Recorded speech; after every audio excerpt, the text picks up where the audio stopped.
Hello everyone and welcome to my channel. In this video I'm going to be discussing the costumes of Bridgerton. Based on Julia Quinn's series of romance novels and directed by Shonda Rhimes, Bridgerton is set in Regency London and follows the lives of various families of the nobility. Bridgerton is known for its imaginative interpretation of the Regency period. Within Season 1 in particular, the costumes had more of a foundation in Regency style, being stylistically inspired by that era, with very limited historical accuracy, which significantly decreases throughout the further seasons. Cressida Cowper's costumes in particular border on comical and seem to be more inspired by the Hunger Games.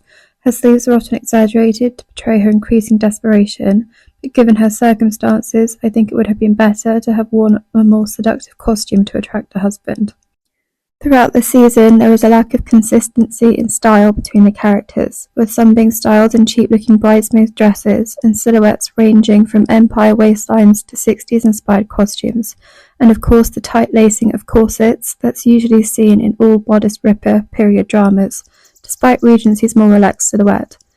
The corsets were made by the famous Mr. Pearl and were mainly half corsets, sitting under the bust and including a cup. In Season 1, the main families of the show had costumes based on their specific colour palettes. The Featheringtons are initially portrayed as tasteless, as demonstrated throughout their lurid styles.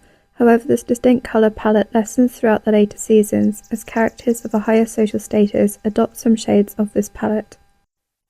Although I do enjoy the artistic liberties that's not often seen to this extent in period features, visually I found it to be a bit of a mess, not pleasing to either a modern or period aesthetic, and I did often find that the costumes distract from the dialogue.